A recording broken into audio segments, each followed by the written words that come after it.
Olá, pessoal. Esse trabalho tem como intuito apresentar os esclarecimentos feitos pelos discentes da disciplina de Princípios de Administração, ministrada pelo professor Júlio Paco durante o quadrimestre suplementar do ano de 2020, a respeito dos temas de base de tomada de decisão e de tomada de decisão gerencial. Esse trabalho foi baseado nos livros de administração de Richard L. Deft e de Fundamentos de Administração de Robbins e Simpson. Bom, o processo de tomada de decisão é algo inerente ao ser humano. Como seres racionais, a análise e tomada de decisões ocorre de modo espontâneo.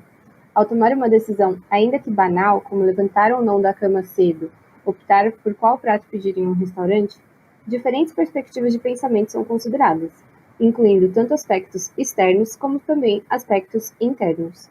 Assim, após a análise racional e subjetiva, somos capazes de tomar uma decisão.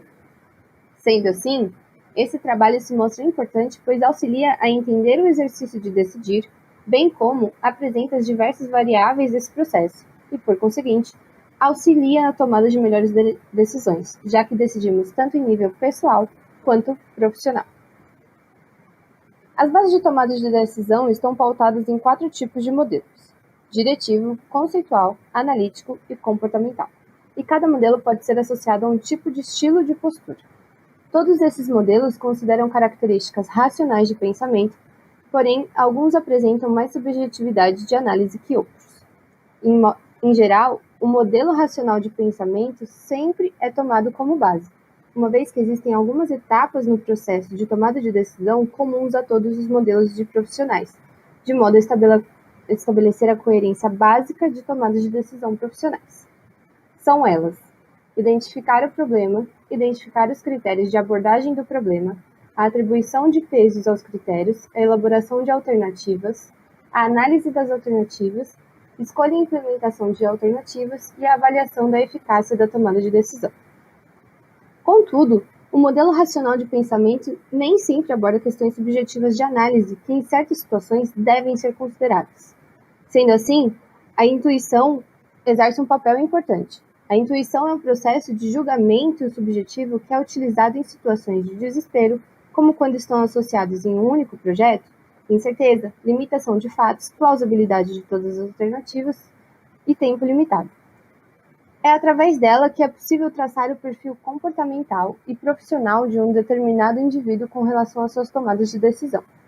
Assim, podemos relacionar a forma de pensar e a tolerância à ambiguidade em uma tomada de decisão através do seguinte gráfico.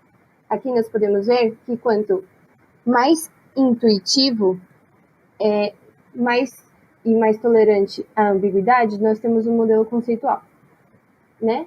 E aí, assim por diante. Nós temos aqui, quanto os modelos mais tolerantes à ambiguidade são os analíticos e conceituais, e os modelos menos tolerantes, o diretivo e comportamental.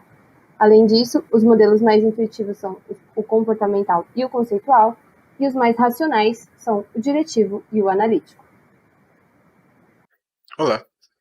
Agora que sabemos sobre os modelos e processos de tomada de decisão, vamos ver sobre a diferença entre o modelo racional e o modelo criativo. Começando pelo modelo racional, que é o relacionado à forma lógica e objetiva de se atacar um problema. Nesse tipo de modelo, o profissional realiza análise de consequências relacionadas a cada escolha, ou seja, ele possui um grande foco no planejamento. Enquanto que o modelo criativo está relacionado a apresentar soluções fora do padrão para o problema em questão. A resolução de problemas ela se dá através de comparações com outros processos, baseando-se na sua experiência de vida. A aplicação dessa experiência ela faz com que o indivíduo ele possua um maior engajamento com o processo. O modelo racional insinua a solução de tarefas por maneira lógica, sistemática e consistente. Porém, na prática, a racionalidade ela é utilizada até um certo ponto, devido a alguns fatores imprevisíveis, como o próprio ser humano. E por isso são feitos os modelos simplificados, que apresentam somente o que é crucial ao problema. A gente chama esse processo de racionalidade limitada. Bem, apresentar muitas informações de uma vez pode sobrecarregar o projeto. Para isso, utilizamos as heurísticas, que são abordagens rápidas que evitam perda de informação. Existem 2 tipos, a heurística representativa e a heurística de disponibilidade. A primeira funciona associando situações que já ocorreram e a probabilidade de ocorrerem novamente. Já no caso da heurística de disponibilidade, ela está relacionada em efetuar o julgamento tendo como base as informações apresentadas até o momento. Mesmo que sejam diferentes, ambas heurísticas possuem seu lugar no processo de tomada de decisão, devido ao atalho que criam. Bem, agora eu vou falar um pouco sobre problemas bem estruturados e mal estruturados. Os problemas bem estruturados são problemas familiares, que possuem informações e objetivos claramente definidos, enquanto que os problemas mal estruturados, eles são problemas novos, com informações incompletas e com objetivos que em algumas situações podem ser até mesmo ambíguos. Cada tipo de problema apresenta um tipo de decisão diferente. No caso dos problemas bem estruturados, utilizamos decisões programadas, que utilizam tomadas de decisões anteriores como analogia para a atual. Enquanto que para os problemas mal estruturados, são utilizadas decisões não programadas, que é uma solução específica para o problema em questão. Numa empresa, quanto maior o seu cargo, mais você terá que lidar com problemas mal estruturados, devido ao risco que elas apresentam, do que alguém que está no nível mais baixo, que terá contato com mais problemas bem estruturados, que utilizam decisões programadas. Porém, como podemos observar na imagem, isso não impede que pessoas de alto cargo deparem-se com problemas bem estruturados, assim como pessoas de cargo menor com problemas mal estruturados. A diferença se dá na quantidade que receberão de cada tipo de problema. Bom, agora vamos falar um pouco sobre as tomadas de decisões em grupo. Na maioria das vezes, grandes decisões não são tomadas apenas por uma única pessoa, mas sim por um grupo de indivíduos. Por exemplo, nas empresas, há um conselho ou comitê que debate sobre as ideias e caminhos que a empresa deve tomar. Geralmente, esses conselhos são constituídos por pessoas mais qualificadas e experientes. Dentro de grupos tomadores de decisão, é possível que haja indivíduos que interfiram negativamente nas ideias dos outros integrantes. Há também a possibilidade de determinada pessoa omitir suas ideias, só para manter as aparências e a conformidade. Essa situação de omissão foi definida como um pensamento de grupo. Então, o que a gente pode fazer para que esses efeitos de pensamento de grupo sejam minimizados? Uma das alternativas criadas é a técnica do grupo nominal. Os integrantes precisam se reunir presencialmente, como uma reunião tradicional, porém cada membro deve pensar de forma independente, escrevendo sigilosamente seus pensamentos sobre determinado problema ou assunto. Um dos pontos positivos desse método é que não há restrição de pensamento. Outro método criado recentemente é a reunião eletrônica, que é a junção do grupo nominal com as técnicas de informática. Nessa forma de reunião, se preza pelo anonimato e agilidade, onde cada pessoa senta-se com um monitor em uma mesa em forma de ferradura, e através deste são realizadas, analisadas e votadas todas as questões propostas. Além da agilidade e anonimato, outro ponto positivo é o baixo custo da realização desse tipo de reunião.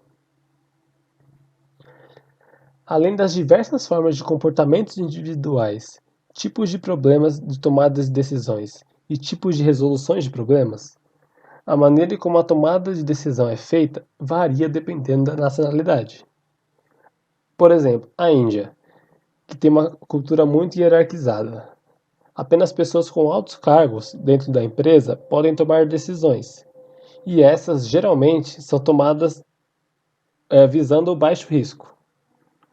Por outro lado, no Japão, antes de tomar qualquer decisão, os líderes das empresas japonesas coletam o máximo de informações possíveis, que serão utilizadas para tomar a decisão do grupo, método conhecido como Rinjisei, e está relacionado à cultura japonesa, que prioriza a qualidade em vez do lucro.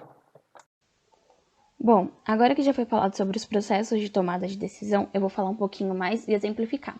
Então, primeiro, a gente tem que definir o problema a ser resolvido para saber que decisão tomar. Decisão programada, ela ocorre quando esse problema ocorre com uma certa frequência, então a gente já sabe como lidar. E a decisão não programada são problemas inesperados. Como é que a gente define qual decisão tomar? Primeiro, a gente analisa o problema acerca de 4 parâmetros. O primeiro deles é a certeza, que diz respeito à quantidade de informações que a gente tem disponível. O segundo é o risco, que são as consequências das nossas possíveis decisões. Depois a gente tem certeza, que são as consequências que a gente não consegue prever. E por último, a ambiguidade e o conflito, que são as metas e os problemas que são analisados, dada a baixa quantidade de informação que a gente tem. Sabendo disso, a gente tem 3 modelos de tomada de decisão. O clássico, que é onde a gente tem a grande quantidade de informações e os problemas estão bem definidos, então a gente toma uma escolha racional. Porém, ele não funciona muito bem na vida real. Por isso a gente tem o administrativo, que geralmente são quando a gente tem menos informações do problema, então é tudo limitado, e a gente toma geralmente uma escolha satisfatória. E por último, é o político, que é onde a gente tem uma incerteza nas informações. Então, os gestores tendem a se unir com aqueles que têm um ponto de vista próximo. Sabendo disso, vamos usar um exemplo. Então, vamos falar de uma empresa que produz vidros para carros. Então, o gestor notou que, após o almoço, a produção é maior. Então, o que ele fez? Ele fez um diagnóstico para tentar descobrir o porquê disso e desenvolver algumas alternativas. Então, ele selecionou a alternativa de servir café da manhã para os funcionários. Então, depois de algumas semanas dada a implantação, ele percebeu que a produção aumentou depois do café da manhã. Então, ele analisou os custos e percebeu que o custo do café da manhã era bem mais baixo comparado ao lucro que ele tinha na produção. Esse foi um exemplo. E, além disso, a gente tem que considerar também a estrutura de decisão pessoal de cada gestor, como já foi citado. Então, a gente tem um diretivo, que é aquele que toma soluções simples, claras e rápidas. Então, ele considera poucas alternativas e são eficientes e racionais. A gente também tem um analítico, que ele prefere soluções mais complexas e ele precisa de dados mais racionais. Então, ele vai tomar a decisão com o melhor custo-benefício. Depois, a gente tem o conceitual, que ele também usa muitas informações, porém, ele é socialmente orientado. Então, ele depende da opinião dos outros e tende a tomar decisões criativas. E, por último, a gente tem um comportamental, que ele conversa com cada um individualmente e se preocupa com o desenvolvimento pessoal de todos. Agora iremos falar sobre alguns erros que os gestores cometem durante um processo de decisão. São 6 erros citados na literatura.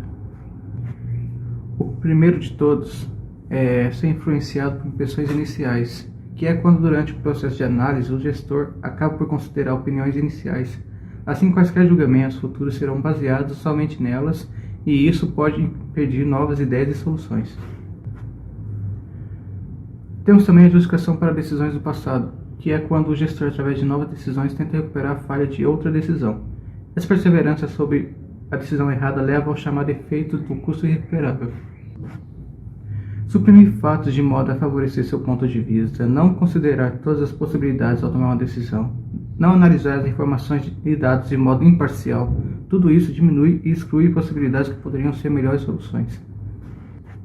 Há também o chamado status quo, quando os gestores se baseiam somente em decisões tomadas no passado e acabam não se adaptando e tomando decisões que já são obsoletas. As emoções podem influenciar muito nas decisões. Agir sobre emoções pode resultar em decisões precipitadas, não racionais e sem embasamento que levarão ao erro. Um gestor muito confiante pode superestimar sua capacidade de decisão e assim acabar tomando decisões erradas, por ignorar a possibilidade de estar errado ou por estar menosprezando riscos potenciais. Agora falaremos sobre tomar decisões inovadoras. Atualmente, um bom gestor deve ter a habilidade de tomar decisões de qualidade e de forma rápida. Para permitir tal desempenho, foram desenvolvidas algumas técnicas. Para um processo de tomar decisão, é necessário estimular um debate mais rigoroso, no qual se analise todos os pontos de vista e incentive com que mais pessoas opinem sobre uma ideia. Para isso existe o brainstorm, que permite reunir várias pessoas para que essas se exponham suas ideias. Por fim, é importante ter a capacidade de questionar suas próprias decisões, de modo a confirmar se realmente faz algum sentido permanecer com uma ideia. E analisar os resultados de cada decisão. Com isso, as próximas decisões serão melhores, já que haverá um aprendizado com as decisões já tomadas.